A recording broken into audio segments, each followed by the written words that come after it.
Welcome to the Week in Sports Cars on the Marshall Pruett podcast, presented by Cooper Tires. Graham Goodwin, you are in Watkins Glen. I am in California. Normally, I should be there with you in Watkins Glen for an IMSA race, but I'm not. So tell me what I'm missing. What you're missing at the moment is an entirely empty press room. I've been here for a couple of days. It's all to do with availability of massively cheap flights and a couple of conversations that needed to be had away from racing, one in New York City and one here at Watkins Glen. It has been, number one, it's my first time here, and I feel like I'm sort of sneaking up on you in a kind of intercontinental sort of way. It's been beautiful weather yesterday, terrible weather this morning. We're due some thunderstorms today and tomorrow, but then after that, glorious weather coming into race weekend. What I have to say, Marshall, at first sight, is a magnificent facility. It is. I hate the fact that I won't be there to cover the Sahlen's 6 hours, but not hate it so much. I hate it from a spiritual standpoint, if that's even the right word. This event falls on my wife's birthday each year, and while motor racing has been my life since I was 16 years old, there is nothing more important than Mrs. Pruett. So guess what? Motor racing takes a firm back seat on her birthday weekend. Although I did try, Graham, I did try and float the idea of a husband and wife trip to upstate New York. There might have been a little pit stop for a couple of days while I was covering a certain IMSA race there, but then we would spend a few more days either in New York City or wherever else, and that got the big old thumbs down. So, oh dear, but it is, I have to say, glorious country coming upstate New York. As I say, my first time in this area at all. But, you know, I have to agree, it's a big birthday. 21 years old is a big moment for any lady. Amazing. Absolutely. So we're actually headed down to Monterey. That's where Mrs. Pruett would like us to go. So we're going to do that. And here's maybe the most interesting part, and this is also foreshadowing of next week's episode of the Week in Sports Cars. I'm not bringing a computer. I am not watching practice, qualifying, or the race. This is actually going to be our first vacation in 5 years. And the last vacation we took, we went to the same exact spot in Monterey. So when it comes to next week's episode, I guess I'm going to have to tape the race and then really watch it intently, because I'm going to be blind as a bat all weekend, but I kind of like that. You're going to be leaning hard on me, mate. And I'll be in New York City on Tuesday of next week, and then after that, I'll be in the air and then en route to another race meeting I've not been to before, the Le Mans Classic, which stands to be a very interesting window on a completely different part of the motorsport world. But you can lean hard on me for what we can pick up from here, and you can read what I'll be doing here this weekend, obviously on Daily Sports Car and on race.com. Well, I'm not going to jump into singing Lean on Me right now, but Benny King, we thank you for the inspiration. Well, my friend, we've got a race, actually a bunch of races from last weekend at Road America, where I happened to be with our friends at the Pirelli World Challenge Series to take a look at. I spent some time Sunday morning with our pal Greg Gill, the CEO of the PWC organization there, and spoke on a couple of topics. I haven't put that up yet, but I will here shortly, on their upcoming venture to break in and really become the first professional series to return to Portland International Raceway after that facility has undergone a variety of upgrades. That'll be taking place in July, so shot this as a video. Also spoke about TCR, which has been a little bit of a hot-button topic within PWC, Graham, owing to the fact that there are more than 2 TCR manufacturers participating in PWC, but there have been only 2 manufacturers that have won and or really been able to flex their muscles. So interesting to hear from Greg that they have adhered to the strict international standard in terms of regulations and balancing, if you want to put it that way, for those cars. And in light of the fact that they have had big subscription in their class from multiple manufacturers, some that might not have been seen much in an international capacity, that they might have to take things a little bit more in hand here in the U.S. to make sure that they aren't marginalizing the enthusiastic TCR manufacturers who've jumped in and yet have had almost no success in fighting to the two manufacturers, that being Hyundai and Honda, that have, at least to date, been the big, strong, mean badasses whooping up on everybody else. And then we spoke a little bit about the recent acquisition of controlling stake in the series by SRO and Stefan Rattel. And so get all those videos up here shortly on racer.com. The weekend itself, Graham, interesting. We had GT, GTA, there was GTC in there as well, but really there weren't a whole bunch of entries there. GTS and then GTSA, the S, or GT, is straight pro, along with, GTS. The A factor in GTA or GTSA tends to fall in more of the Pro-Am rating, and we had some big crashes last weekend. We had some serious car damage done. Good Lord, we had Audis in thorough state of disrepair. A couple of them, to be honest. We had big crashes in between turn 5 and turn 6 heading up the hill. We had one car that went off in the carousel at Road America and ended up at a 45-degree angle with its left side tires up on the tire banking and the right side stuck in the grass. There was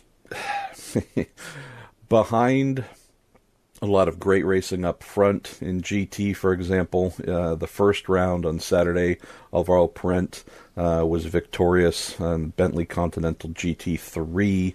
On Sunday, Michael Christensen, I've heard he's been doing okay recently in motor racing, Graham. Just a bit. Yes, won in his Porsche 911 GT3R. Alvaro was second on Sunday. On Saturday, Tony Vielander was second. Scott Hargrove, championship leader coming in, was third.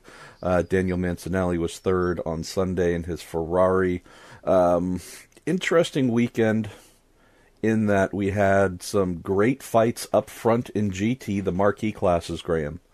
We also had a heck of a lot of banging and crashing and vehicular damage done, not just in the races, but also practice and qualifying were carnage-filled adventures. We had another thing, too, which I'd love to get your thoughts here. I don't know if it's coincidental timing on the SRO's taking of a controlling stake, but I can tell you that the two words, not the three words we hate most, BOP, but the two-word combo that I'm coming to hate almost as much, track limits, was almost a minute-by-minute expression thrown out over public address or during the race broadcasts.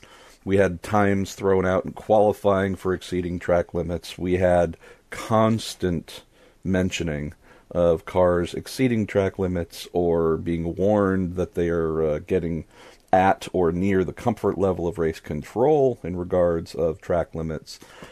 Do you think this somewhat heavy use could be part of SRO strictures being applied now that they have controlling interest?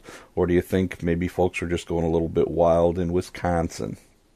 Well, I mean, it has to be said, not really been SRO's bag in the past.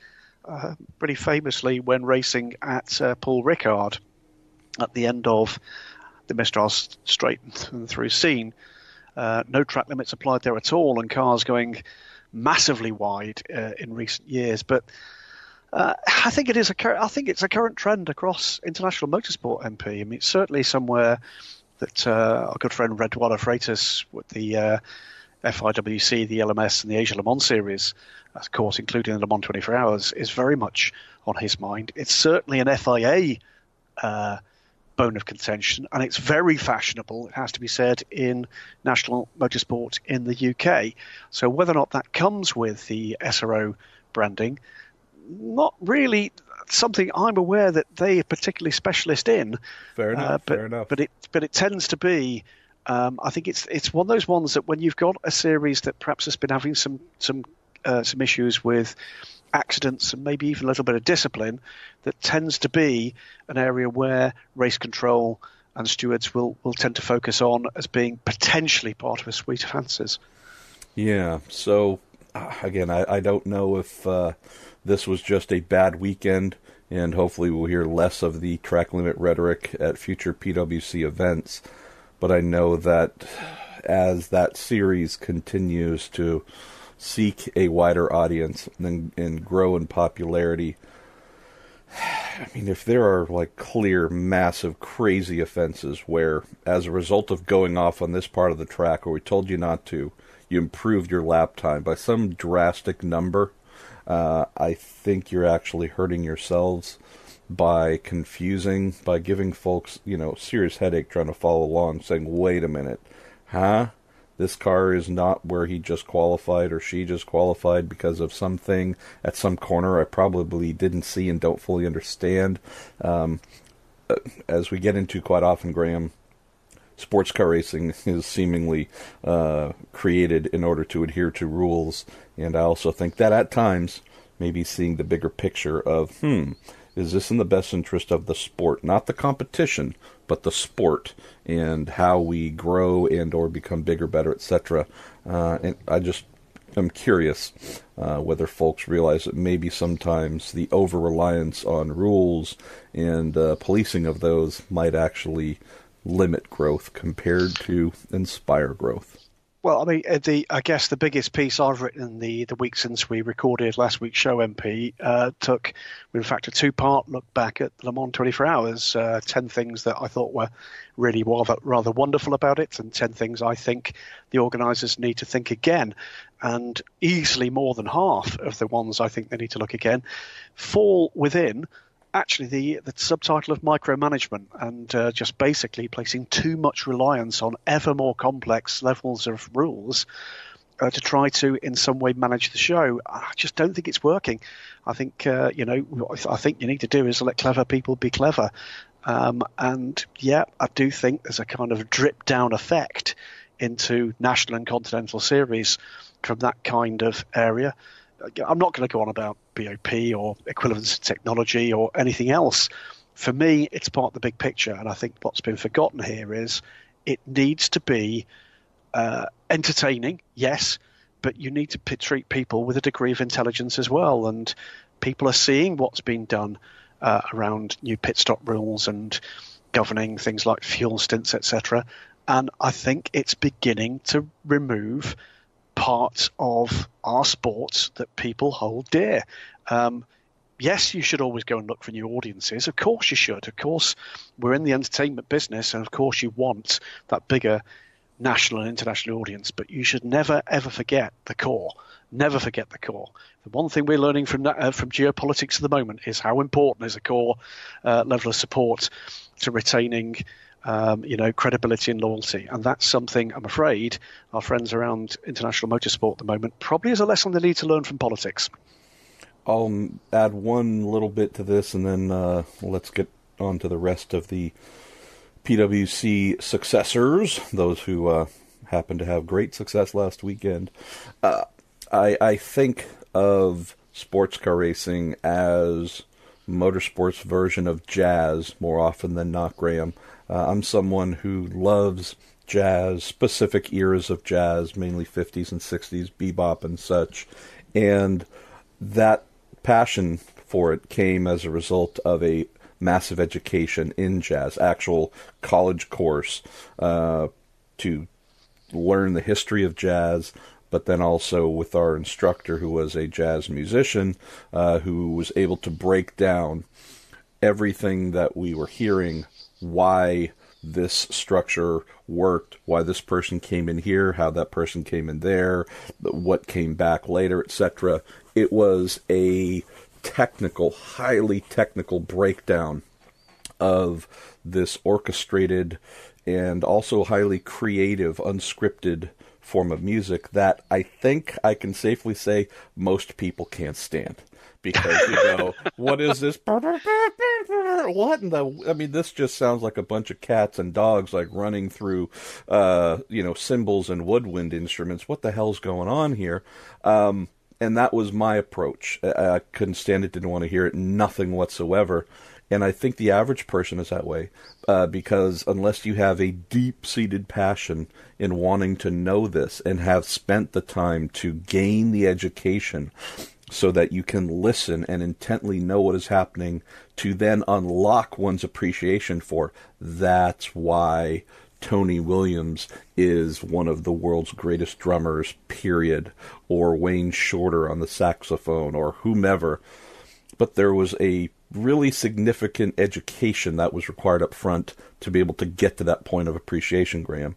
And that's where my fear is, right in line with what you just mentioned, in some of the areas that we see sports car racing going. We spoke about Le Mans, all the stupid little things they added in that took away from the show.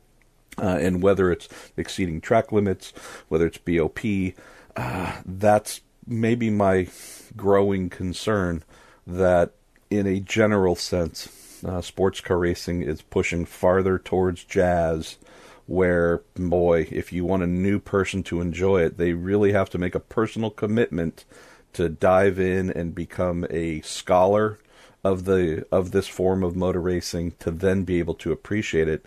Whereas, pick the other form of music, whether it's pop, whether it's rock, whether it's hip hop, something where you can just turn on the radio, tap your foot, flip on whatever streaming service you like, and you just smile. And you don't really have to invest yourself too much because it's easy for you to appreciate and listen to and like. And, that's where I think a NASCAR, maybe even an IndyCar and Formula One to some degree, if you can just, World Rally, you just flip the thing on and you go, oh, that's cool. You don't have to be a scholar to then be able to appreciate it. So I know it's maybe more of a general thought, but part of me wonders if whichever heads of sports car racing on domestic levels or international levels might question if they're wandering too far down this rule and policing path to make their sport less enjoyable for the average person trying to get in. All right, let's look at Mr. Goodwin. GTS. We had carbon copies, which was, I guess, fun. From Saturday to Sunday. Ian James, Panos Avezzano GT4, winner in both days. James Sofronis and his Audi R8 LMS GT4, second both days. One of the greatest names in all of motorsports. Harry Gottsacker, third place both days in his Sin R1.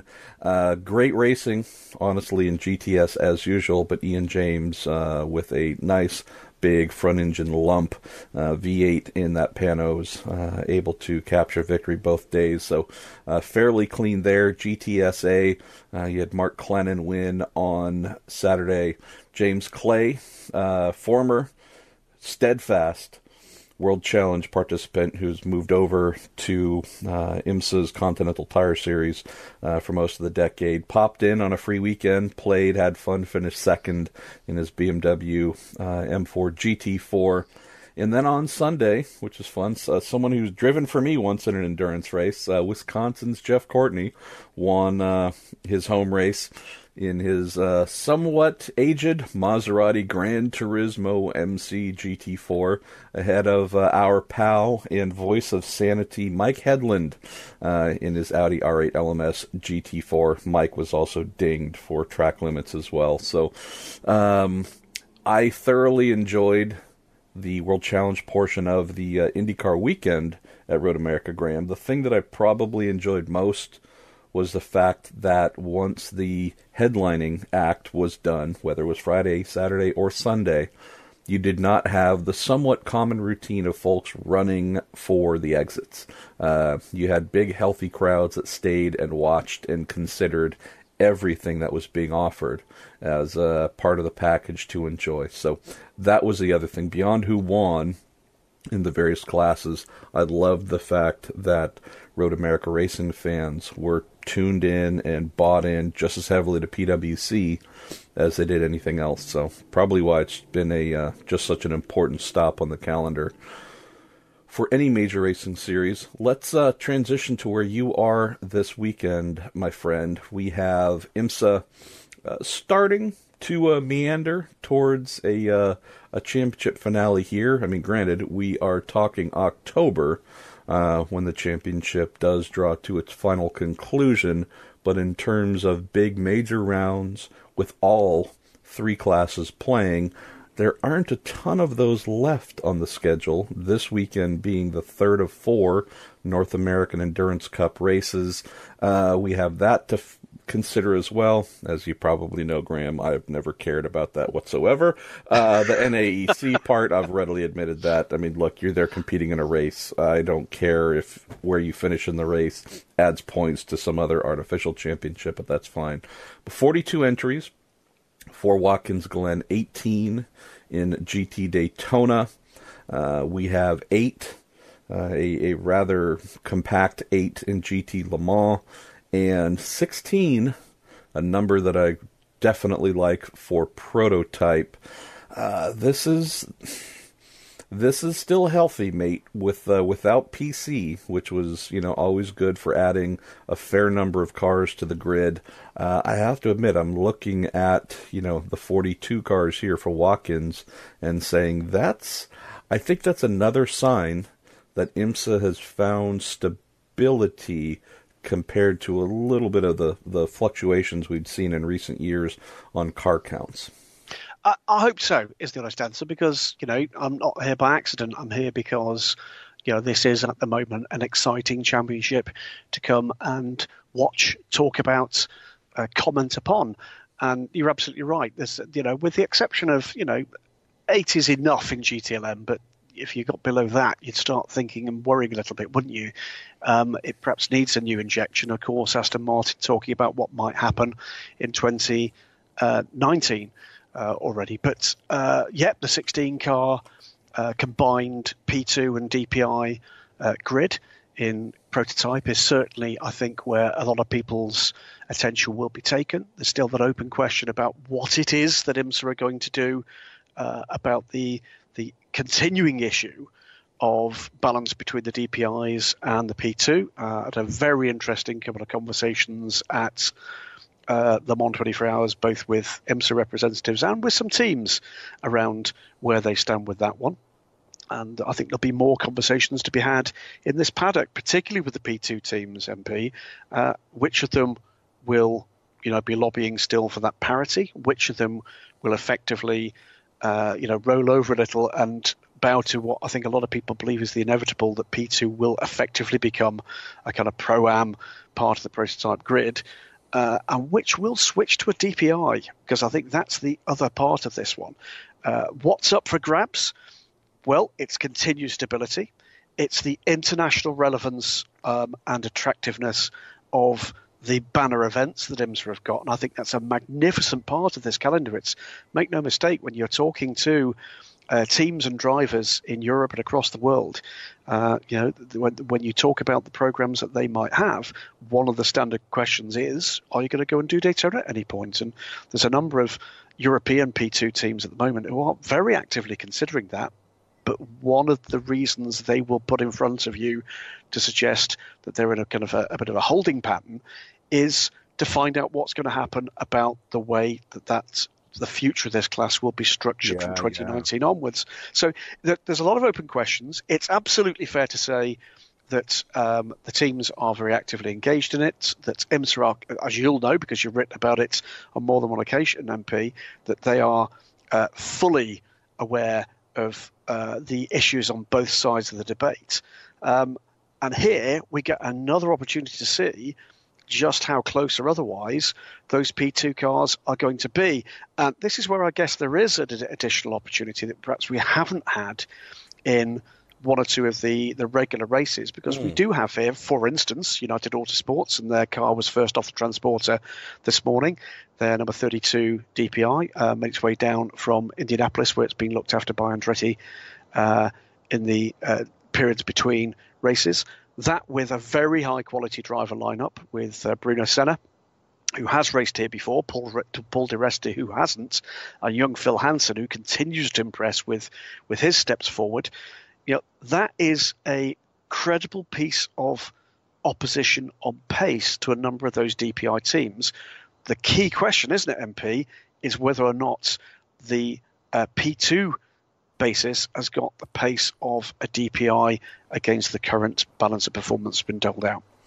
So let me pose a question. I don't know if you might have presented this as a question to those you mentioned that you spoke with at Le Mans.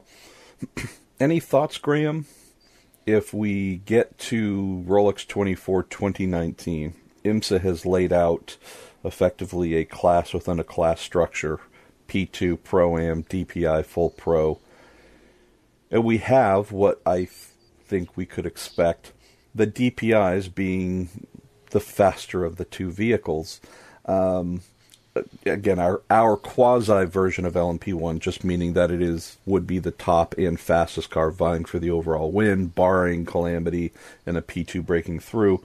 Any personal thoughts or any feedback you might have gotten from others as to whether those P2 runners would be amenable to effectively being the second tier prototype runners, and therefore probably not a reasonable expectation to capture an overall win?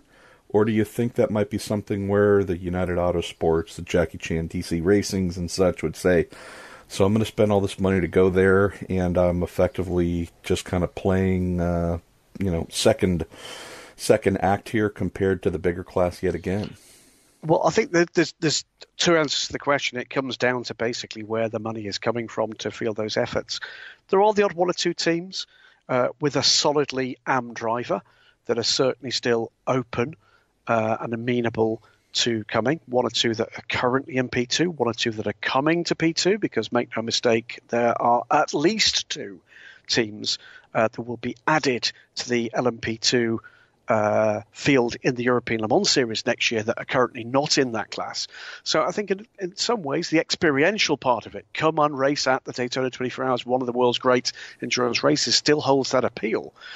But you mentioned Jackie Chan DC Racing. Do I think they'll come with a star-studded lineup? No, I don't. If they don't think they can win, why would they spend the very considerable amount of money and put the miles on the very expensive components of their car if they think they're going to get blown away by what might be, by next season, well into double figures DPI group?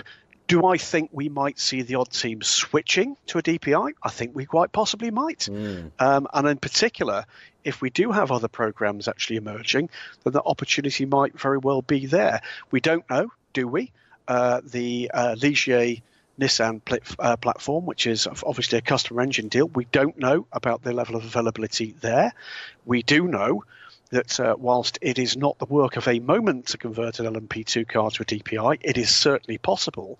So you might be in a position where a team, let's say like United Autosports, might invest the money to convert one of the currently three chassis that they have at their disposal. So, would it mean the end of European involvement in the Rolex 24 Hours at Daytona? No, I don't think it would. Would you see the profile, the level of team coming?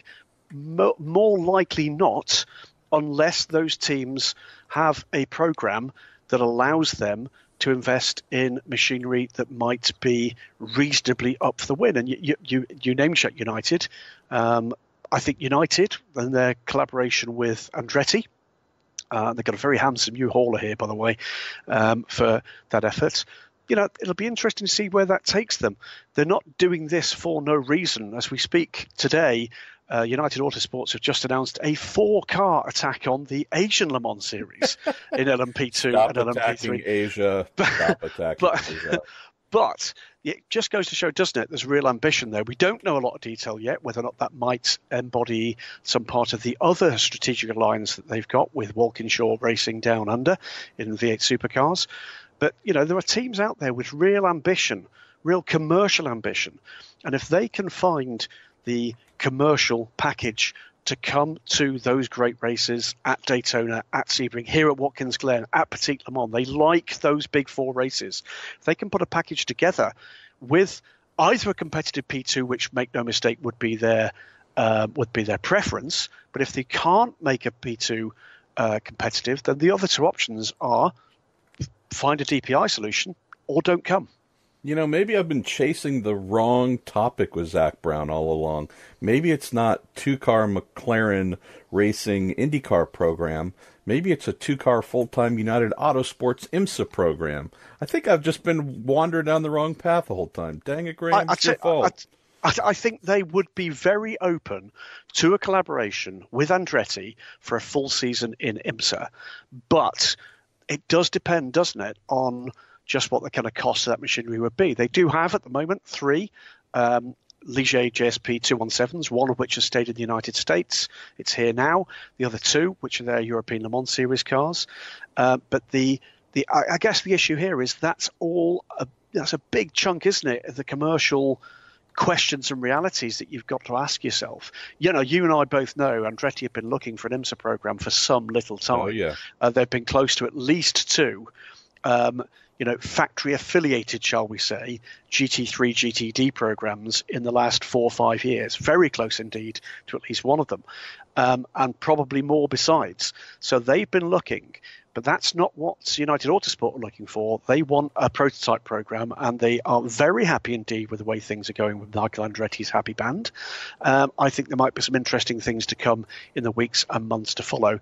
And, this is just a team that perhaps we're closer to, MP. My guess is, as the commercial viability and the visibility of the IMSA product continues to just gather a little bit of momentum, you've got to ask yourself the question, haven't you?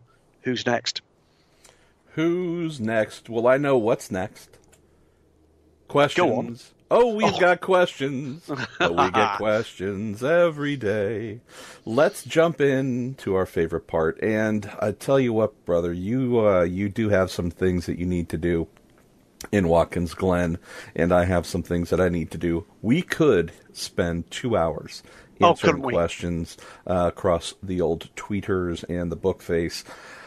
Let's be wise and let's pick wisely and get to as many as we can. But I know that you and I have a half hour, maybe 45 minutes at most, to tend to this. So let's see. I'm going to kick off for us here from Gavin Wing Jr., who says, "Hey guys, I'm going to the Glen this weekend for the first time. Where's your favorite spot to view the action?" I have a couple, Gavin, but where I'm going to send you would maybe be the start of a cool walk.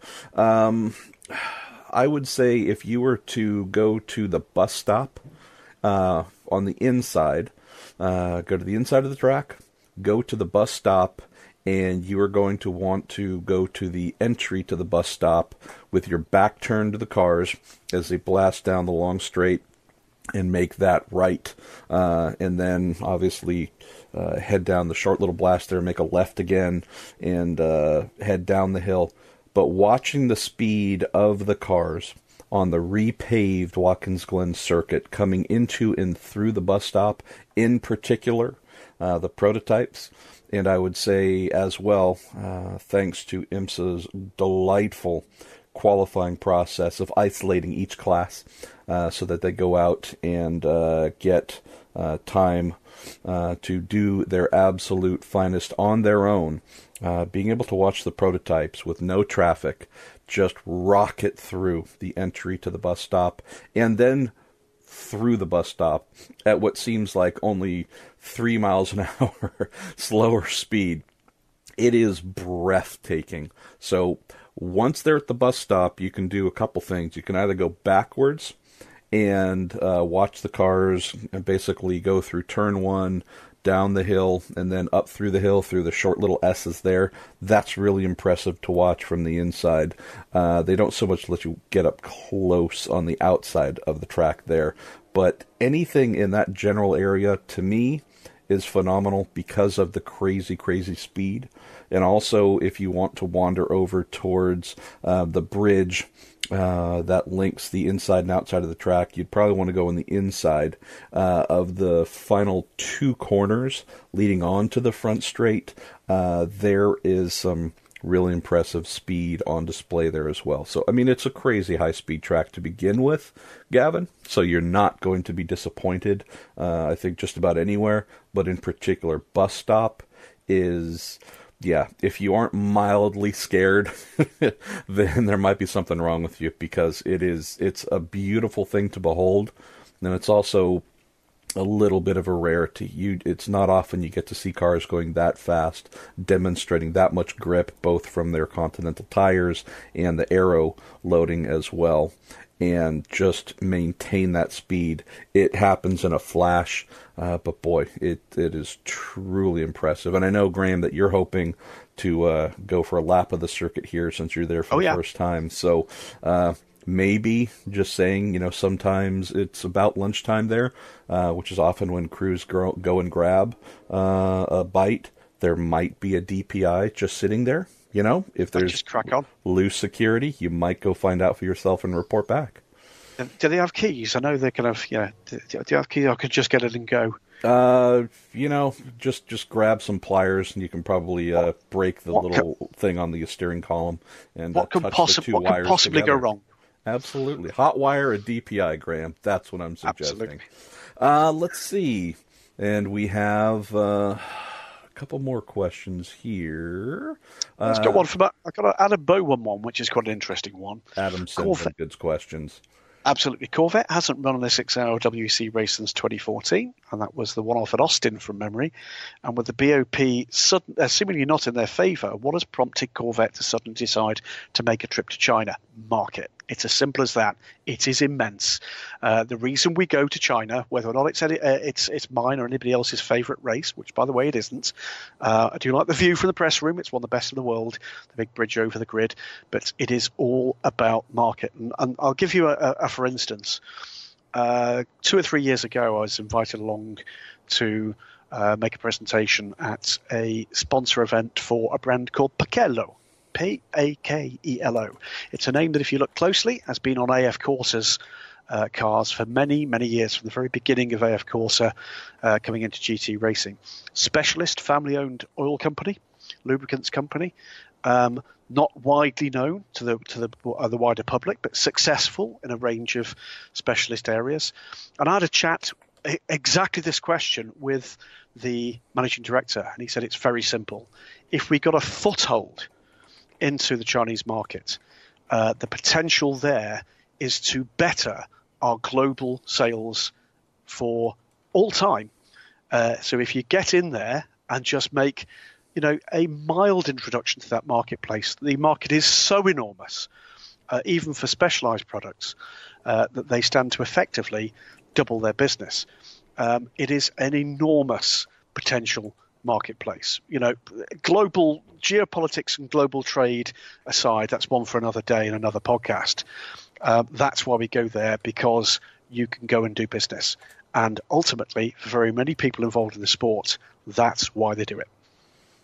And on possibly a related topic, which I know would not have been a factor when the decision was made to head to China and embark upon this pretty awesome marketing campaign with the C7R, we have this topic of tariffs that our dear president has kicked off, and we don't do politics here. And this really isn't, quote, politics, it's just stating of policies that have been enacted. We have tariffs that have come in, that have been applied, and then thusly applied our way as well. So if you're interested in buying a Corvette while living in China, based on these tariffs, I would say the price has probably gone up significantly since this plan was crafted by the team and the good old General Motors. But part of me also says, well, if you can afford a Corvette, if the price has gone up a couple $1,000 or however many yen, I don't know if that in and of itself would be a blockade to keep you from buying one. Because again, if you have the interest in one and the ability to buy one, you can probably handle the added cost. But just curious when we see something like this, Graham, where a racing team funded and commissioned by an auto manufacturer says, hey, this is an important market to us, let's do something special to hopefully try and sell more cars, and then governments and politics kind of get in the way a little bit and say, well, you can still go do that, but the prices are going to get ratcheted up. So I don't know if there's a real question there, more of an observation, but we can assume that Corvette Racing wasn't expecting tariffs to be a topic when they said, let's go do a well, I think you've got to wait and see. It's been a long time question as to Corvette Racing and GM coming into the WEC. That's been a long time part of the picture that's been up for grabs, up for debate. And it's a point very well made, MP, as to whether or not that very political point, policy point, makes it more or less likely on two fronts. One, will they do it? Well, they'll do it only if the Corvette becomes a global car. But the issue of tariffs means it is infinitely less likely to be a global car if the market conditions with tariffs make that less of a way forward. It's yeah. I mean, that's as close to the politics as I'm going to come with this one for the moment. You start getting questions of 4, 14, 24% of tariff. And you do restrict the options for companies, even monster companies like GM, for getting products they would like to get into global markets there because they simply become unaffordable. Well, again, I mean, at the same time, GM could just lower the price of the Corvette to about $15,000, and then we could all drive them. So, we've solved the problem right there. Socialist. No, yes, I'm a bad man. Daniel Kincaid. Thoughts on the officially and finally announced DTM Super GT Class 1 series. Doing a couple of races together, and then to a wider angle as well, Graham, on the let's play with common regs as much as possible. I'm not sure on this one so much, and I don't mean it's bad, but I always find it interesting where we have one series that is solid, strong, that being the Super GT side of this equation.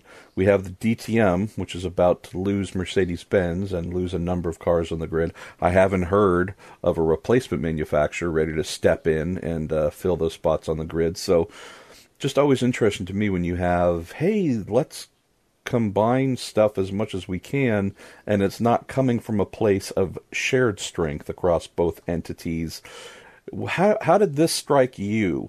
Did it strike you as, is this last-ditch desperation DTM type move, or is this just an overdue thing that we've heard about for a long time, and the fact that the DTM's on a little bit of a downturn, just purely coincidental? I don't think it's a little bit of a downturn. I think DTM has been in deep trouble for quite some time. I think the answer is, if this had come forward at a point where it was at its peak and with multiple teams running multiple factory-supported cars, and they'd come forward and done it, then you're in a position where you can start talking about a very credible global effort. Here, you use the right word. It smacks a little bit of desperation. I don't think they have a plan B apart from this. I absolutely see what's in it for DTM. There is, of course, something in it for the Japanese manufacturers.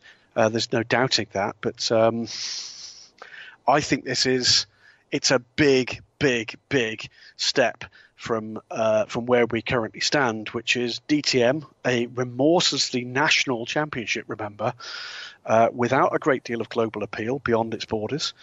And by the way, if you think I'm being unfair with that, that is exactly the point that was made to me on the day that Audi announced their pullout from the WEC by none other than Dr. Wolfgang Ulrich, who said that his disappointment was that, with the exception of Formula E, the other main avenue for Audi Sport at that time as a factory effort was in DTM, and that was a national championship. So Super GT only really been getting traction outside its home marketplace in very recent times with the expansion of things like web streaming, the internet. It used to be one of those things that you used to have kind of treasured sources of information that you'd find either through personal contacts, the early dial-up internet, etc. Now it's easy to follow it. There is, high quality coverage in the English language, including by my good mate RJ O'Connell, one of your countrymen, but more knowledgeable about Super GT than most people in the Super GT press room, I'd hazard, I guess. But the issue I think here is it sustainable? I'm not sure it is the honest answer.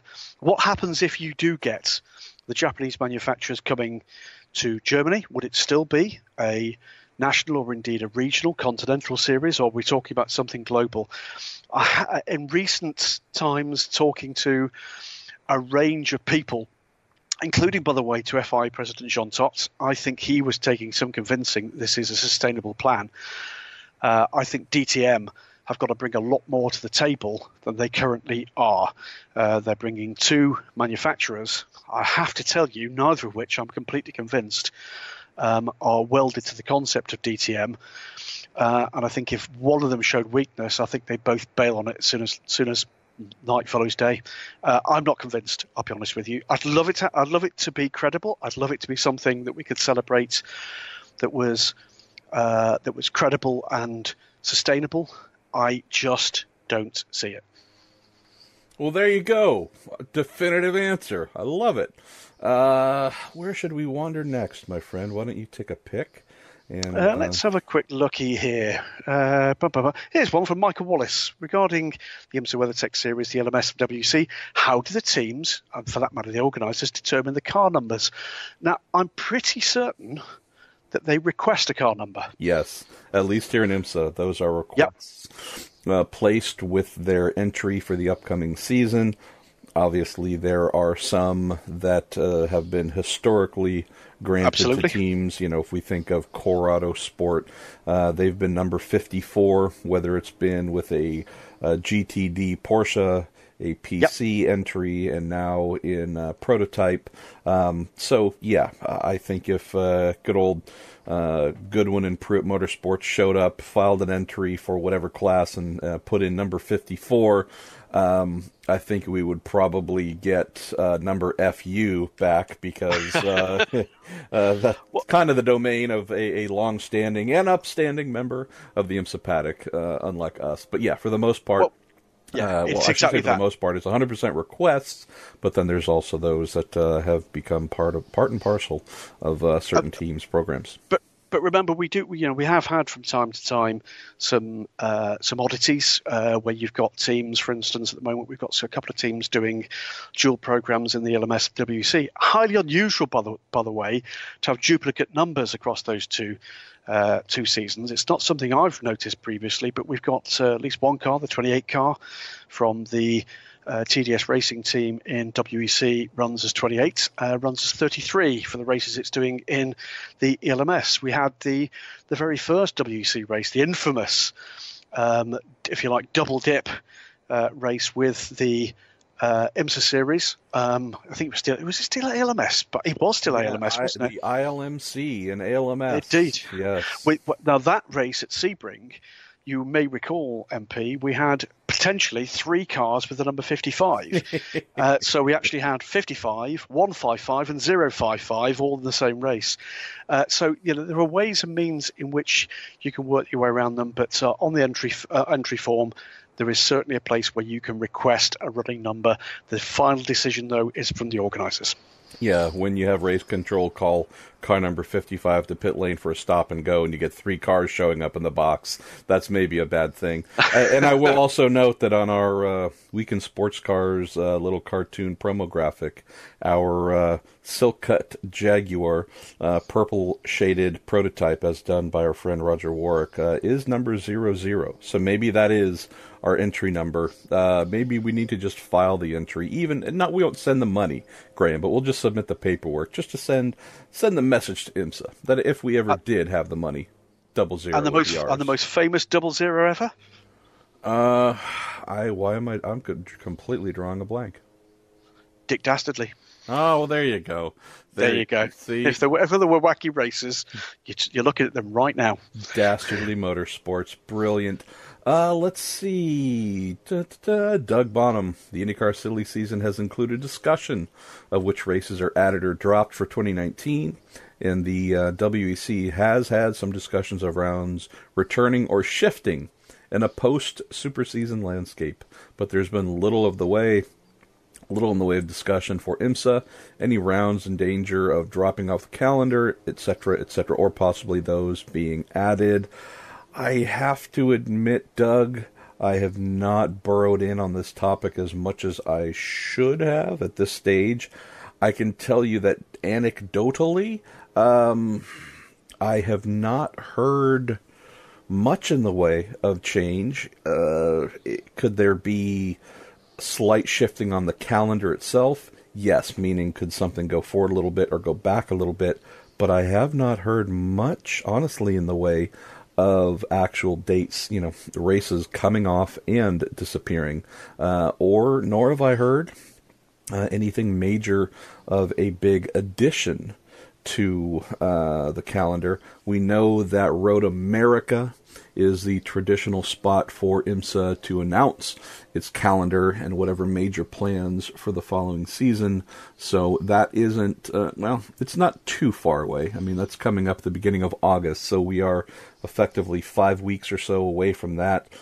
I do know that IndyCar is looking to, might add one stop in Florida, going to Homestead. I don't see how there could be much in the way of a collaboration with IMSA on that front, because IndyCar is intending to use that as an oval compared to the road course, which is what Grand Am always used while it was there. So just trying to think outside of, are there any other series where some sort of IMSA collaboration might happen on new dates?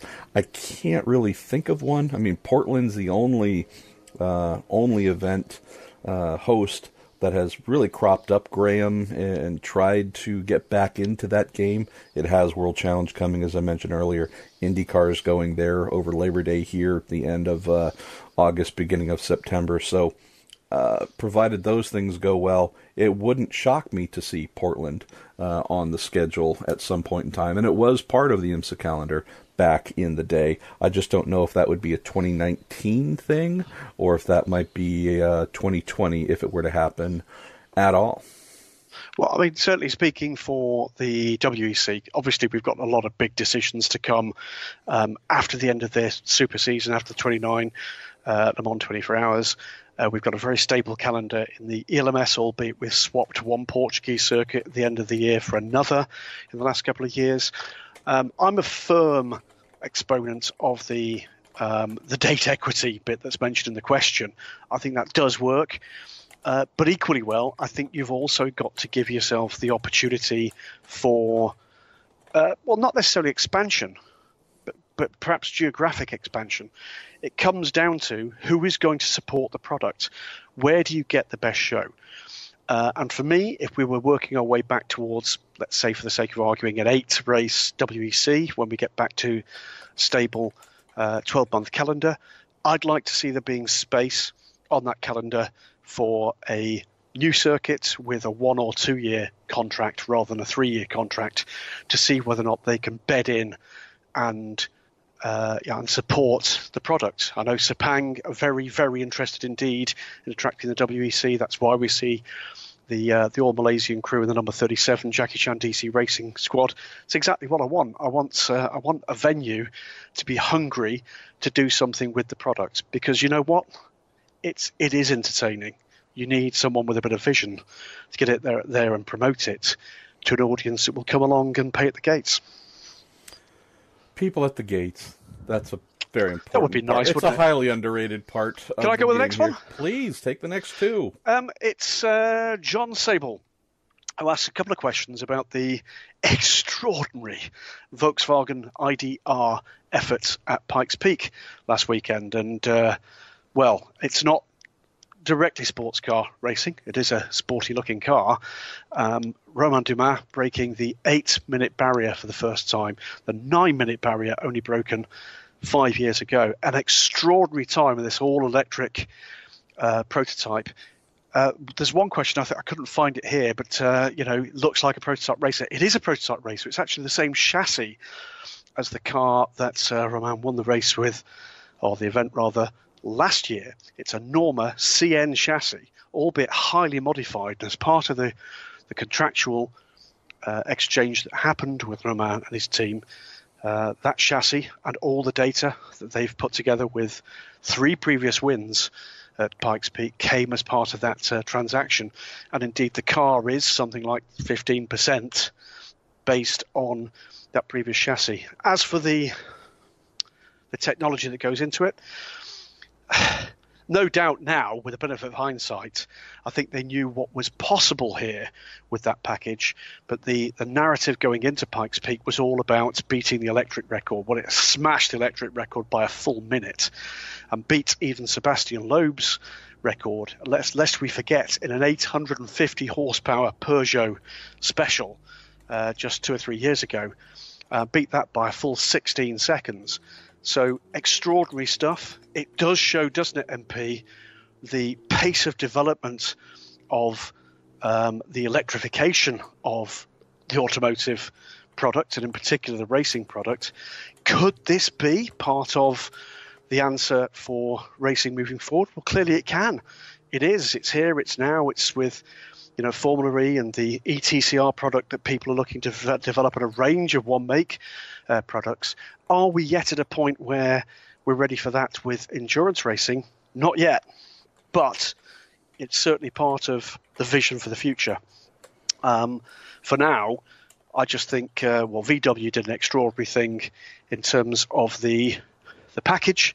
Romain Dumas, I think, just puts another marker on a board that says, take this man very seriously indeed, as being the 21st century equivalent of one of those magnificent guys from the 60s and 70s that multitasked in multiple different parts of the sport and was successful in several. I doffed my cap to him. I saw the time and didn't believe it. Absolutely amazing stuff. Why don't you grab another one for us? Next one comes from Jonathan Wesley, who's asking about how easy would it be to implement a positional light system as employed by IMSA. WEC, the 3 light system currently used by them, looks fairly primitive in comparison. Because it is, I think is the answer. The answer is it's not difficult. How not difficult is it? Well, I've just been around the paddock here at Watkins Glen, and the 93 Porsche is already off the truck, looking rather odd without its rear wing assembly on. And it's already got the IMSA light system back on the car, which means that was done over in France as the cars were being prepped post-race. So it really comes down to the other infrastructure you need to make all of that work. It comes down to cost. And unfortunately for the WEC, it's probably the wrong year to be talking about cost. But I think we're heading towards the position where they're going to have to think about the show and the product. Hopefully they can move towards that kind of measure and away from the micromanagement. One for you now, mate. Yeah, Philip Churchman says, hi, Marshall and Graham. Love the podcast as it gets me through many a long work journey. Well, awesome, Philip. That's exactly what we're hoping to do. This question refers back to Le Mans, and I think most likely to Ford Chip Ganassi Racing. How can teams get driver times wrong, even at the biggest events? I'm nowhere near Trusser's level of geekiness, but managed to knock up a passable driver time calculator spreadsheet in my lunch hour the other day, just to see how hard it was. I appreciate there's a lot going on, but it does strike me as an entirely avoidable penalty. I think the big one, Graham, was the 44-minute error with Tony Kanaan. And I spoke with Mike Hull, the managing director of Chip Ganassi Racing, and he said it was simply an error on their part compared to a glitch or a failure of a system somewhere. It sounds like this was more on a human monitoring level than some sort of the tracking software we use crashed and we didn't notice it. What's interesting here, and I don't know if I can say this 100% as being the case, but I know that if I think about IMSA and how they have adjusted their approach to drive time minimums, and I guess you could say maximums as well. The 24 hours of Daytona, for example, Graham, I know that maybe a couple of years ago it might have been hey, this is for you, the teams, to monitor. If you get it wrong, you hang yourselves, and we will, penalize you accordingly. I believe this year, maybe even last year, there was a little bit of a change in mindset of, we're monitoring it here. We're going to start to have flags pop up, either as you're getting close or whatever set of alarm criteria they create for themselves. But I do know, having heard at least one, maybe two examples of, call it I guess you could say the drive time equivalent of track limit warning, Graham. Hey, you're either getting close to exceeding, or hey, we're getting towards the end of the race, and so is, appreciably shy of their minimum drive time. You guys might look into the accounting on your end and make sure we're seeing the same thing. But effectively it was, we're the referees here, and we will call a penalty. We're seeing an area where you could get into a penalty, and we're just wanting to let you know that if you were to pay sharper attention to this, you might avoid harming yourselves by triggering a penalty that we will call if you don't act, if you don't effectively have some sort of corrective behavior right now. And I loved the sound of that, Graham, because, again, should everything be black and white, and we should not say anything, and if you run afoul of whatever little item, then boom, we're in to hit you over the head. I like an instance in this way, Graham, where the people up high who are looking and seeing such things are going, hey, by the way, Team X, you're getting a little close here. You might look to try and rectify this if you want to. At least that's the sanctioning body trying to keep everyone playing within the intended rule set. It's a little different if, your driver is out there banging into people and running into them. That's not really a thing where you can say, please stop running into folks. We might want to penalize you. Those are clear, fast, declarative things. This I like because it does feel like, hey, we're in this together. We don't want to have to penalize you, so please don't make us. I mention all this because I don't know if I got that impression at the 24 Hours of Le Mans, at least in this regard, with 44 minutes. A pretty big and glaring thing, Graham. It is. I think the feeling wasn't there. The interesting thing for me was it happened to both sides of the Ford Chip Ganassi empire. It was one of the cars in the US effort, one of the cars in the UK run effort. So whatever was happening, it happened across that. And there is a little divide there. It is, of course, one big Ford effort, but it's two separate crews. I can tell you that the other car affected, which was the number 5 Ginetta, the team were fully aware what was actually going on. They were clearly struggling to get that car to the line, and exactly what happened in the background, I can't say. I can't tell you, but I do know that an approach was made to the stewards sometime before the end of the race, and they were fully aware that they would finish the race, take a penalty, but still be classified. So that was an active decision taken by the team to finish the race in that manner and still retain, albeit a pretty lowly, classification for Le Mans and bringing the car home. So there's lots and lots of different reasons sometimes behind these things. It does happen from time to time, but not often as cataclysmically as that. The one thing I guess you could say is a plus is it wasn't a podium finish, but it has left a big hole in, for instance, the bit that we all forget post-Le Mans, which is the World Championship points for that team. Yeah, that's a great point as well. Let me take one other one here, since it's more aimed specifically at me, from Johnny Thompson. Said, Marshall, I know you held back a bit with regards to the proposed framework for the new LMP1 regulations announced at Le Mans without upsetting people. Let's just be realistic for a minute. They're looking for a lap time around the circuit that is somewhere in the middle of what the current LMP1 hybrids and LMP2 cars can achieve.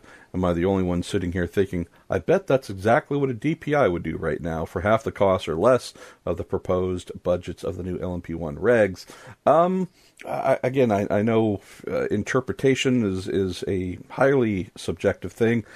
I don't know if I held back in any way, shape, or form, though, Johnny, on my thoughts. I've written two. Well, one, my immediate reaction piece was less than complimentary, if not, outright calling the folks at the ASO and FIA a bunch of two-faced you-know-whats for engaging IMSA, saying that they wanted to collaborate on something. And this was an invitation to come in, collaborate, create a universal product that could be applied North America, globally, you name it. And once they got to effectively the end point of the framework, said, screw you guys, we're doing what we want to, and if you don't like it, just as we did with the LMP2 regs, pound sand and get out of here. So, as we said on the show as well, Graham, I just referred to them as your rules, meaning as someone who covers the WC, and my rules over here in terms of regulations, because I don't see how IMSA gets to a place where this bait and switch done by the ACO and FIA is going to compete in IMSA. If it does, then miracles will have been performed. But Johnny, I guess if I did hold back, maybe I need to go even harder. I don't know. But name calling would probably be involved. I will say that I did have a similar thought as you, Johnny, about that rough 3-minute 20-ish second lap time they were hoping for the 2020 reg hypercar LMP1 thing that doesn't have a name to achieve. Yeah, I mean, I think a DPI would be pretty darn cool there, and I think European sports car fans, Graham, I think they would enjoy what we have come up with over here for our DPIs with the Nissan, the Mazda, the Acura, the Cadillacs. They look different. They sound different. The styling is different enough to where I would say they're easily identifiable. I mean, if you were to look at a Jannetta versus a Dallara versus a few other of the non-hybrid LMP1 cars, you can, of course, spot the differences if you really know what you're looking at. But if you aren't a 24-hour-a-day sports car fan, you might not know what's what. DPI is a little bit easier. They tend to have highly distinct looks across the four, and I'm sure that'll continue if a fifth shows up or sixth manufacturer. But yeah, I don't think, Johnny, and I'll just reiterate this very quickly, I don't think what the ACO and WC has come up with for 2020 is a bad thing at all for them. I think where this hypercar thing could go, I think it could really help. I think it could be a big deal. I think it could do all kinds of great things to grow car counts, bring more fans in, etc. This hypercar thing, I believe, is going to be a smash hit.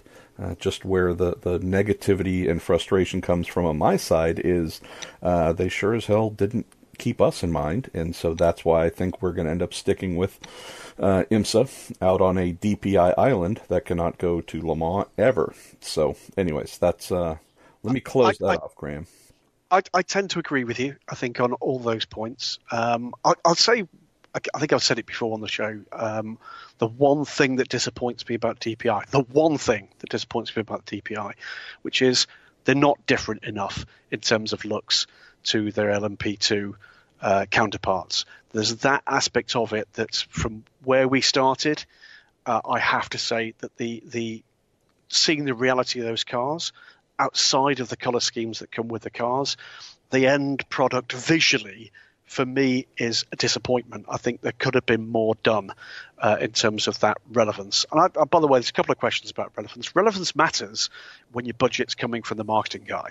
Really matters. So that's the one thing that does disappoint me. I think it will be interesting to see what happens in the next couple of years, as if there's going to be another project in DPI before the next rule cycle, it's effectively, realistically got to be next year, hasn't it?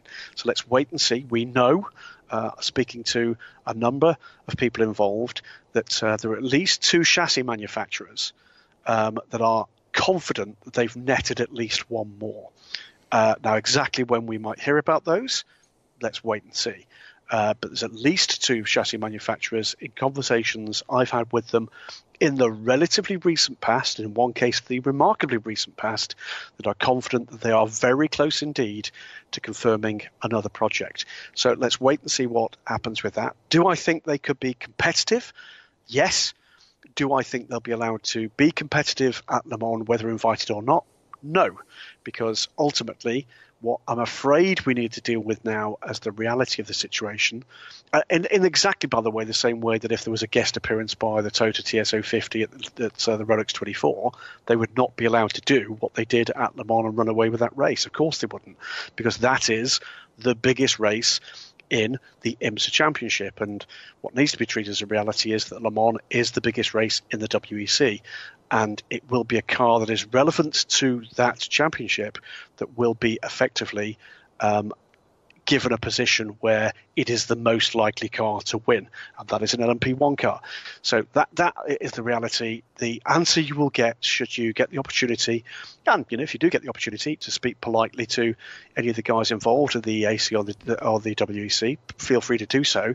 They will tell you there is no DPI manufacturer that wants to come and play in the FIWEC. Forget for a moment, Le Mans, the FIWEC. That is the product that matters to them in terms of sustaining their commercial viability over a full year rather than just for a week in June. Let me grab a couple of final questions on Facebook, Graham, then we'll jump over, grab the final overall on Twitter, and bid farewell to this episode. Shaiya Adam is back. You can swap hair with any driver. Whose glorious locks do you steal? Now, granted, Shaiya, you did not lock us into sports car or any other. I will, though. I will bind us on its behalf to sports cars. Graham, whose hair would you have transplanted onto that glorious body of yours? I'm not going to go for a sports car driver. Danica Patrick. I've always fancied the idea of those long locks playing down my naked... No, sorry. I'm very happy with the limited hair I've still got, I'll be honest with you. Not impressed by hair. Well, I will go then, I guess, with the male equivalent of Danica Patrick, and that would be Robert Alon. He's got some locks there. Might be the most impressive part of the overall package he brings to sports car racing. Let's see. Steve Bortolotti, with a number of relatively recent former Mazda Road to Indy competitors starting to make a name in sports car racing, whose transition are you most impressed by? Garrett Grist in the ELMS LMP3, Jake Edson, Porsche Super Cup / Carrera Cup DE, Scott Hargrove, PWC GT, Robert Alon, IMSA Prototype, or others that come to mind. I will say, and it's funny, I had this conversation with a few folks last weekend. Scott Hargrove, who did not have a winning weekend at Road America, but came into the event leading the PWC GT points. I mean, that it's hard not to be impressed by that kid, but it's only because he has IndyCar grade talent, and that's where I get a little bit frustrated, Steve. Garrett, for example, his father was telling me a year ago that he was headed to IndyCar. And, I don't know if he developed himself as far as he needed to while on the road to Indy to have a reasonable chance of making a big impression in IndyCar. But I would have loved to have seen Garrett venture that way if he could. P3 cars and ELMS, if the kid's racing and having fun, then good for him, but it's also a quick way to be forgotten. And very few young drivers get into the sport, Graham, to be forgotten. Jake Edson, someone who displayed immense talent on the lower rungs of the Mazda Road to Indy.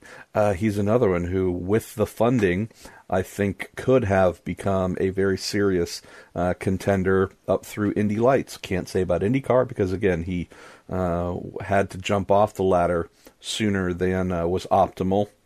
Robert Alon, again, I think what he did in PC was actually fairly impressive.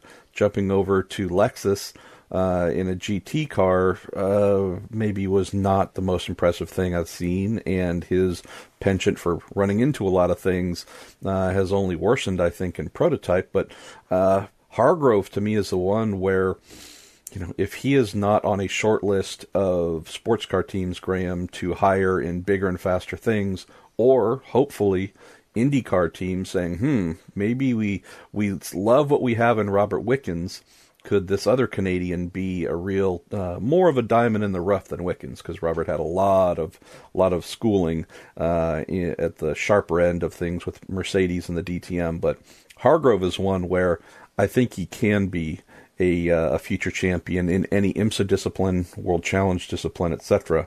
But I'd also hate to see this young Canadian get lost when he should be winning races in IndyCar. Beautifully done. I'm going to pick one more, by the way, from Facebook before we switch to Twitter. And that's from a good mate, Johannes Gaugliga. How are you, Johannes, over in Austria? Your ideal race car in WEC and IMSA, if you had the choice right now between cutting-edge technology or sheer spectacle, which would you choose? LMP 1H versus Trans Am tube frame, either or, no middle ground, pick one. I'm sorry, I'm going to completely ignore the last bit, because for me, it's always been about noise. It's always been about variety. It's always been about spectacle. The sheer pace of those hybrids is just visually stunning. But I find myself kind of hating direction at the moment. The modern turbo engines do nothing for me in terms of their aural spectacle. I love a big V8 rumble. I love a screaming 6 or V12. If you could meld the two, that would be a fantastic thing. Let's have a bit of fun. Let's get, Chris Dyson and his Trans Am tube frame Mustang, a thing of high beauty. Strap a Toyota TS050 hybrid sister on that and watch him try to hold on to that bucking Bronco. The problem is when you go down the hybrid route, efficiency is everything. Efficiency, as we've heard from a number of very big-brained engineers, includes harnessing the energy of noise, doesn't it? And that, to me, has just taken something a little bit away from it. It's not exclusive. We've seen Porsche with the 911 RSR provide something pretty special. But for me, if I had to choose, I like the raw, and in both ways, the RAW and OAR. For me, the sound and the spectacle of something that's just on the edge of control does it for me as a fence hanger. As someone sitting trackside, that's what I want to see, just as much, if not a little bit more than, the massively impressive, neck twisting power and ability to hang on in we see from a cutting edge LMP1. I think that'll be a surprise to most people, but for me, when I think back to the race cars at the Le Mans 24 Hours, the ones of blessed memory, it's the McLarens, and they're just this scalded cat nature of those V12s. It's the V8s, both the original Panos GTR, the Renault designed car, and for that matter, the rather more old school Marcos LM500s, which were the cars that were of blessed memory to me. It's the ones that just look like they're on the very edge and screaming like the devil himself. I would go with tube framers. I would go with Trans Am, Johannes, having grown up with them, but being very fortunate to have witnessed the 1988 Trans Am season where Audi came over for the first time with their turbo inline 5 200 models. The turbo versus the V8. There are also V6s there, Graham. I think there is something there, but we're talking about big power being transmitted through these tube frame cars and relying, at least for the turbo version, for extreme turbocharging, meaning lots of boost, lots of anger, and the ferocity of that seemed to overcome the sound dampening that we have seen in LMP1 with the hybrid era turbo motors. And granted, the other thing too, which is worth mentioning, is yes, at their peak, the LMP1 hybrids were making 1,100, 1,200 combined horsepower. But the ERS systems, the hybrid systems, were responsible for more than half of that. So what you had in effect were combustion engines, internal combustion engines, that were impressive, but were only being asked to make whatever that number was, 500 horsepower, maybe 600. They were not wound, just absolutely wound up to produce that screaming, ear exploding sound. And that's something that Trans Am, by comparison, has done for quite some time. And even when turbos were playing, heck, there were even inline four-cylinder Porsche 944 turbos, Graham, which there were at least one or two wins that I seem to recall being captured there too. So diversity back in the day made Trans Am fun, and I would just say that in a fantasy world, Johannes, I could see in the future where that purebred Trans Am tube frame formula with more than just V8s, but also highly stressed turbos could make the sounds, make the noise, make the speed, 800 plus horsepower. Sign me up for that. I would love it. I'll take the last question here on Facebook, Graham. That's from Michael Woods. It says, keep up the great work, guys. I love the podcast. Thank you. He said, with the new LMP1 regulations being outlined at Le Mans with a hypercar concept, what does that mean for the next set of P2 regulations? And at least having spoken with Scott Atherton right after the announcement, he said it will be coming. P2 concept is forthcoming. Don't expect it. He didn't say this, but from what I've heard, I don't expect it to be too far removed from what we have right now. But he did say that the 2020 LMP1 hybrid replacement rules, if you want to call them that, that was a big enough thing where they wanted that to be the standalone item. Therefore, they didn't lump in LMP2 or any GT content there. But it is coming. Just was intentionally separated at Le Mans. I think there is a recognition, I think, among some that perhaps the current LMP2, in WC terms at least, perhaps went a little bit too far on pace. And there's also that opportunity that I think they may well take for a little bit of a reset, that Orica have got that advantage garnered from the very start, and that whilst we did see the gap fall, particularly to the Ligiers, I think Dallara is still struggling in P2 form a little. I don't think their Joker has been anywhere close as effective as the Ligier one has. That when you do come around to that reset, that opportunity will be taken. Will they take some pace out the cars? Maybe a little.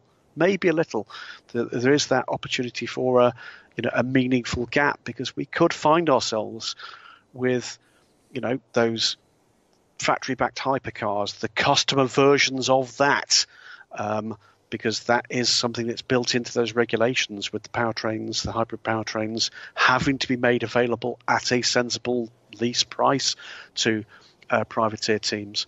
That if you're going to encourage that privateer, let's call it what it is at the moment, LMP1 marketplace, that is comes at a considerable cost over and above a P2, and realistically you have to give them a reason for making that investment, and that reason at the moment, it's not quite enough of a gap. If you're talking 320 lap times, which is what we are talking for the new P1 class, over something like 325 for P2, I think realistically that means you're probably going to have to reel in the P2s just a little.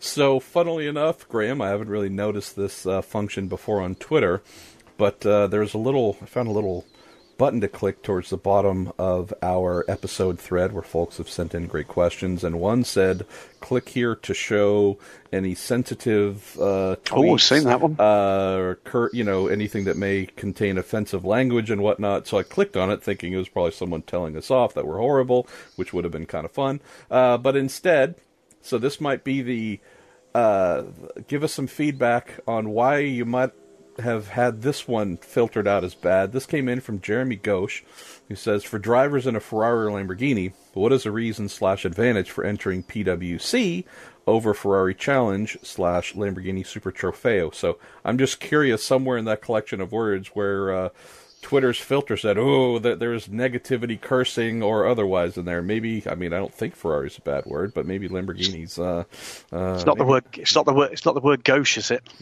Could be. Well, Jeremy, you have one key difference.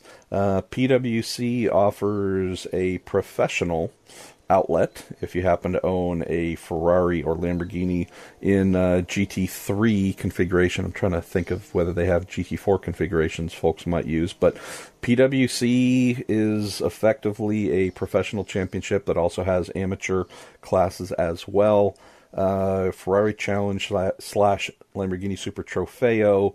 I would just say that that's more of a Pro-Am minded endeavor, something where I would say the bar to entry in terms of driving talent can be significantly lower. So, and also just from a general awareness and promotional standpoint, while, some of these one-make championships, I guess in some cases, like the Ferrari Challenge, you can have multiple models competing over the weekend, but I would just say a one-make championship like this is probably not going to offer the same cachet or general level of awareness as going to a series like PWC. So that's my guess. I don't own a Ferrari or Lamborghini, nor do I race them in PWC, Ferrari Challenge, or Lamborghini Super Trofeo. So that's just me pontificating externally. I'm going to jump to one other here, Graham, and then why don't you grab a few more and we will bid farewell. Okay. This comes in from Jonathan Wu, Jonathan_Wu 911. So I'm wondering if there might be a particular mark you're keen on, Jonathan. Said, why is the number 58 Wright Racing Porsche, that being in IMSA's GT Daytona category, struggling so much this season? Christina Nielsen may need some time in a Porsche, but Pat Long does not seem very fast either. Definitely Pat's fault. I've been telling him to hang it up for a while now. He's washed up. There's nothing left. The guy's pure garbage, Jonathan. Is he the ginger guy? Yeah, all kidding aside, we know that Pat is one of the supremely talented motor racing drivers on the planet. The reality is, I would suggest that while we have seen Pat feature a little bit from time to time when he has been in the car, all you really have to do is take a look at the IMSA results and realize that in GTD, there are 8 manufacturers involved in the class. Wins this year through 4 rounds have been recorded by 3. Lamborghini, of the 4 races held, Daytona, Sebring, Mid-Ohio, and Detroit, Belle Isle, Lamborghini won the first 2, Acura won the last, and Lexus pulled off a very impressive win at Mid-Ohio. Beyond that, Mercedes-AMG, nothing. Ferrari, nothing. Audi, nothing. BMW, nothing. Porsche, dead last as well in overall points. And also, they're not exactly replete with big car counts in GTD, so therefore the odds of winning would be higher. We have a genuine situation here, Jonathan, where I would just say that BOP could certainly be a place that we cast our eye. We know that Christina, with a talented co-driver, is capable of winning races and championships, Graham, because she's done that the last couple of years with Alessandro Balzan at Scuderia Corsa.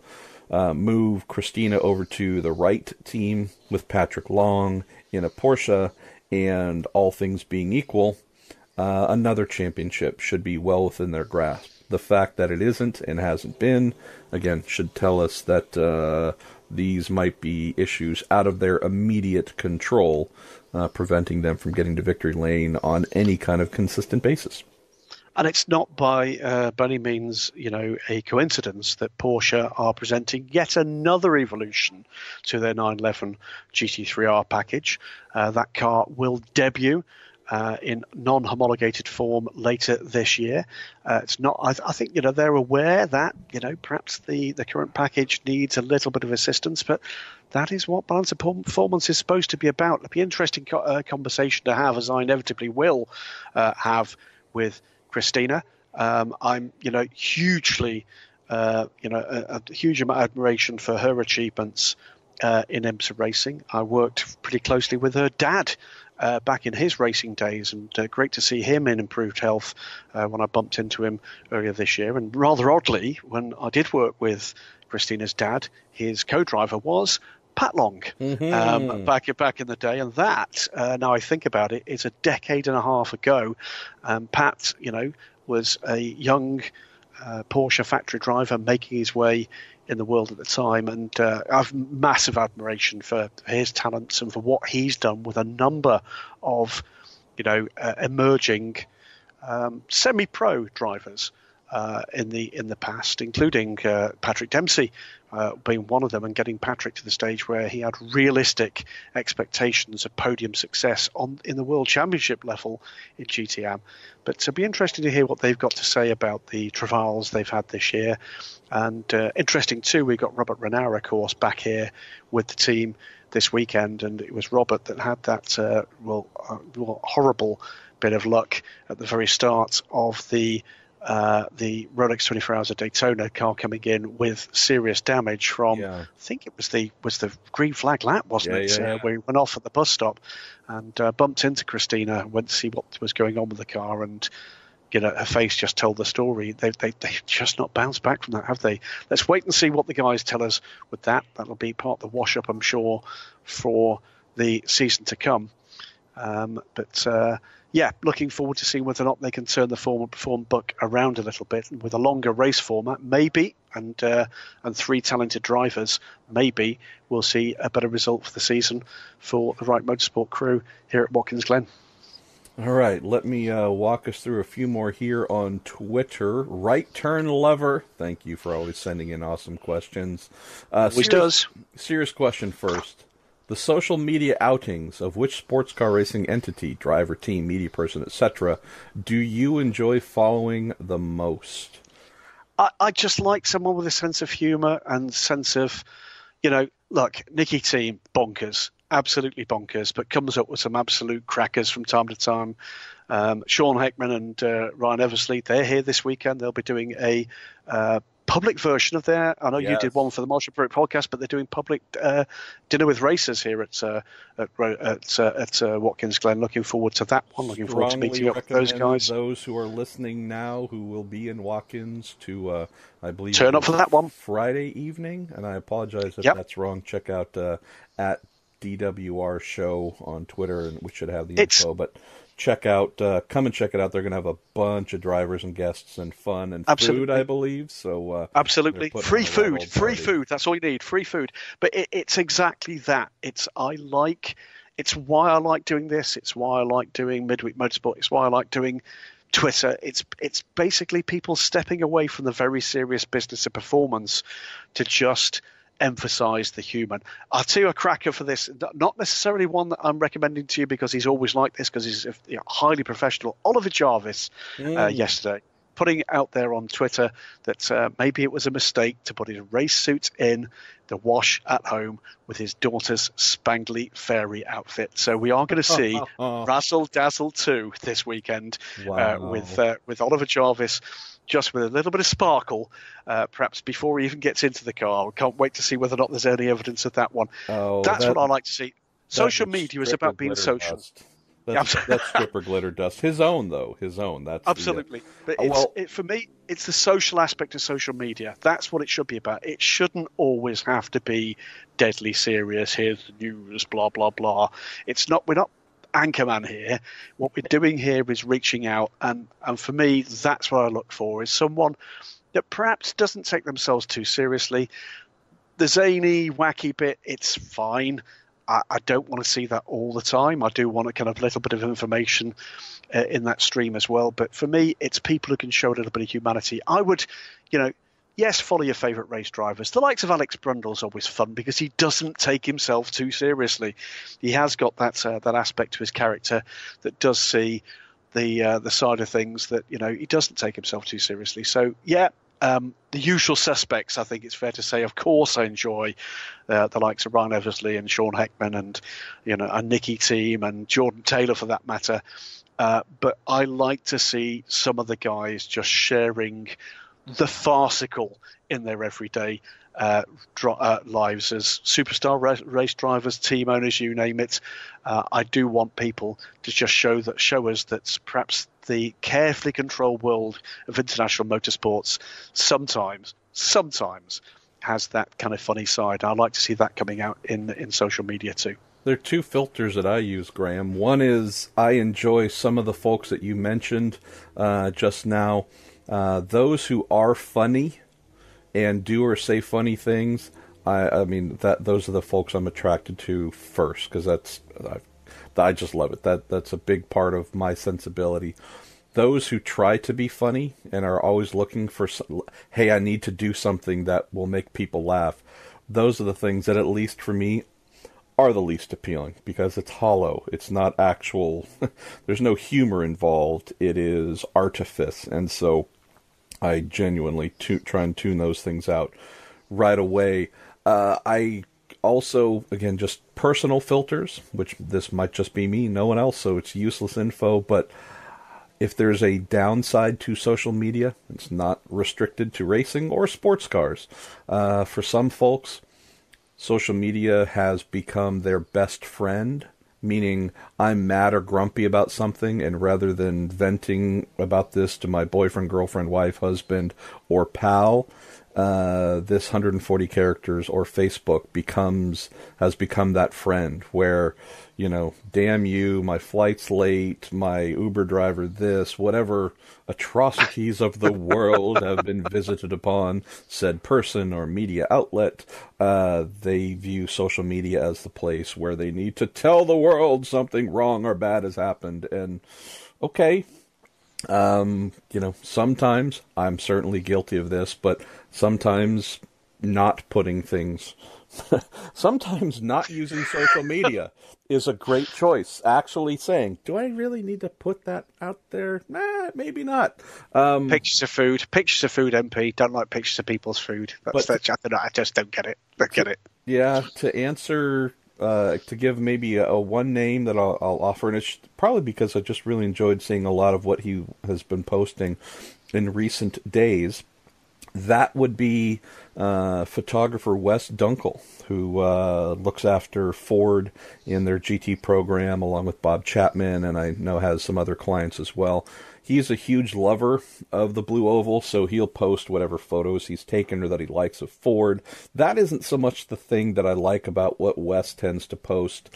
It's the fact that Wes is a big family guy. They've just been on vacation, I think, in Alaska. I'm forgetting exactly where. But I just thought it was really awesome to see Wes, proud father with his wife, with his kids, also a photographer, just trying to share normalcy of life instead of trying to show, here's my best photo ever, or let me say something witty, or try and say something funny and to gain favor and to be liked.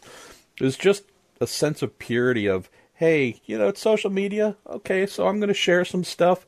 Let me just share maybe the truest part of myself, which is being with my family and just enjoying time with them. So it's maybe a little bit of a Homer type answer, but I just really appreciate, Wes saying, you know what, I'm just going to show y'all what matters the most to me. And you're going to get the racing stuff, but this is actually the stuff that I probably value the most. So let me let you into my world a little bit. So there we go. Aww. Let's see. A couple more here, Graham, and then we are done. Jeremy Ghosh, you sent in 3 questions on Twitter. Good on you, man. With IndyCar not getting enough attendance at Watkins Glen, WGI fell off the calendar for IndyCar this year, Graham. Do you think a IMSA/IndyCar joint weekend would ever happen like Long Beach or Detroit? I'll tell you this. I think you would have a very impressive crowd if you put the two together. I think IMSA, how's this? I can't say which one draws more fans, but I do know that having been there last year for the Watkins Glen IndyCar weekend, it was depressing to see as few people as there were. So I love that idea. I wish IMSA was more open, Jeremy, to partnering with IndyCar, because I think fans would win. But that doesn't look like much of an option right now, specifically on Watkins Glen. And Graham Goodwin, rest of Twitter is yours. Take us home, my friend. Well, I'm going to go for a couple on the subject of Toyota.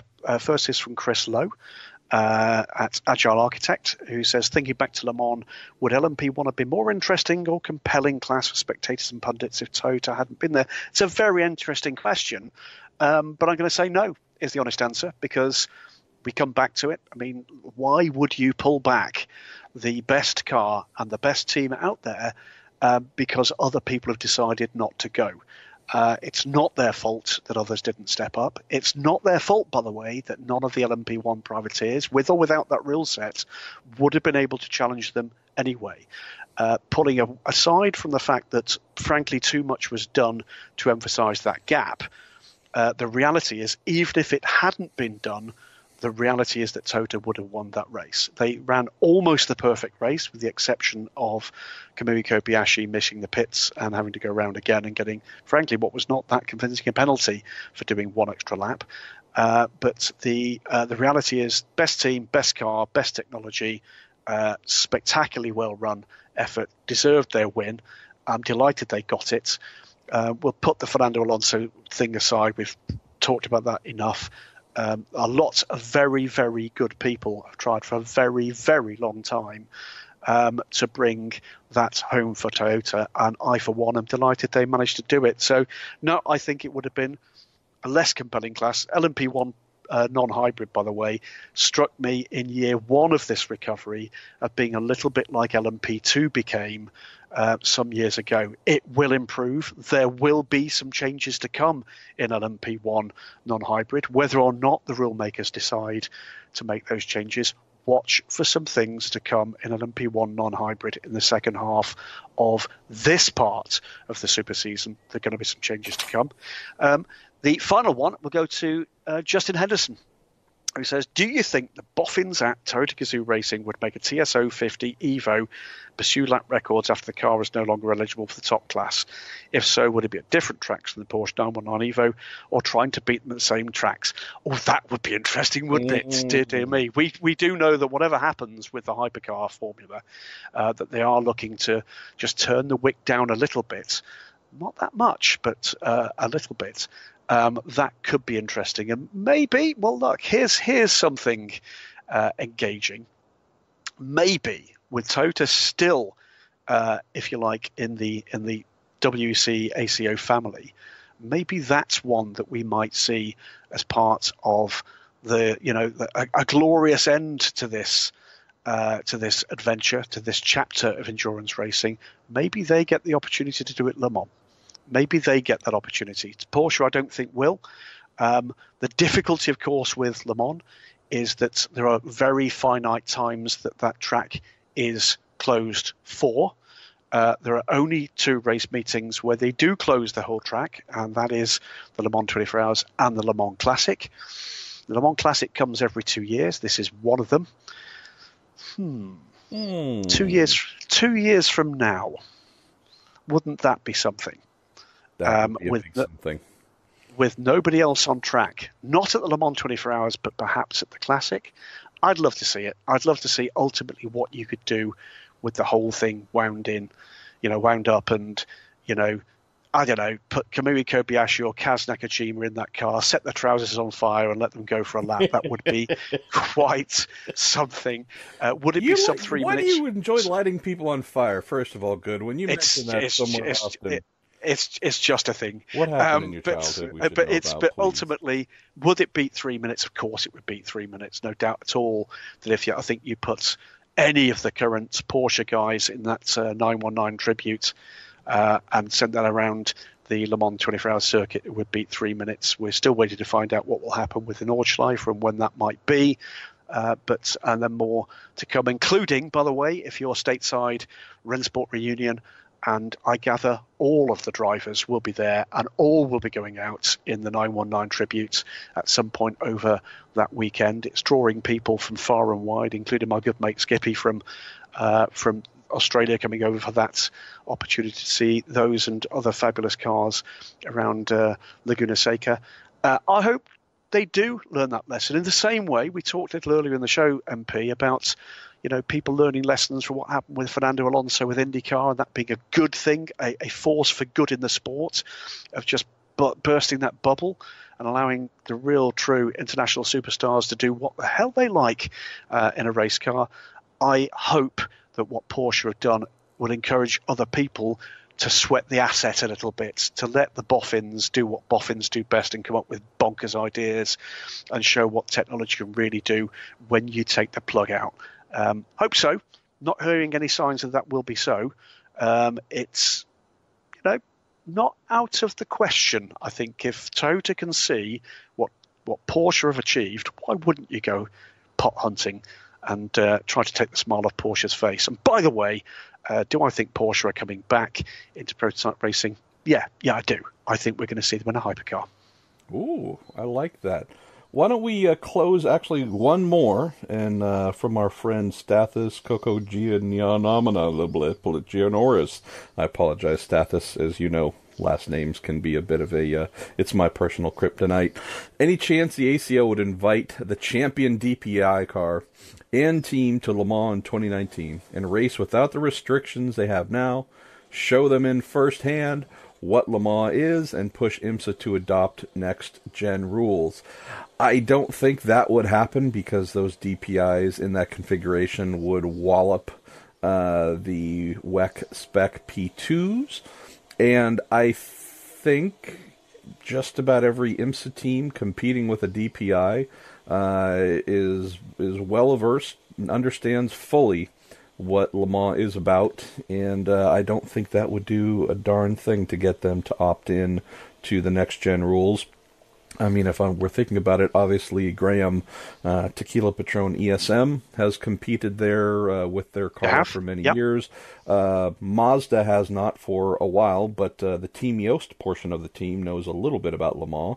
As do Multimatic. Yes, as do Multimatic. If we were to look at the Acura side, Team Penske, we can safely assume they would manage well if they were there in Acura through the Honda brand. Has been there both in LMP1 and LMP2, and Cadillac, we granted, if we look at the Wayne Taylor side, Wayne obviously has a lot of experience there as a driver. The Action Express team, not that I can recall, but they're also a very stout program. Spirit of Daytona. But plenty of the guys involved in the team have. I mean, Barbosa, of course, finished fourth overall. Should say, by the way, the one thing not to forget about Honda, in fact, two things not to forget about Honda. One is they've been there with GT cars in the relatively recent past. And two is the one thing that I think is a source of real regret to Honda and to Acura is that in their GT program, and by the way, the car looks ever more spectacular, is that they've not had the opportunity to actually showcase their hybrid powertrain for that car. And, of course, the hypercar aspect of it would allow them to do that. That might be something that Honda globally might want to do in addition to what happens in the United States. Yep. That's one to keep an eye on.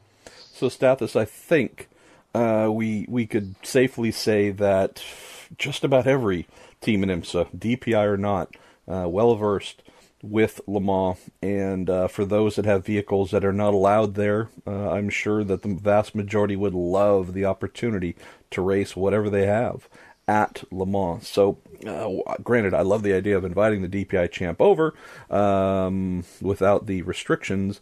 I just don't see how that would ever become an invite that happened, because it would embarrass the other cars that the DPIs are based off of. And second, the budget number is the thing, not the coolness of Le Mans or the competitiveness of Le Mans, but the number to compete that is projected for this future car.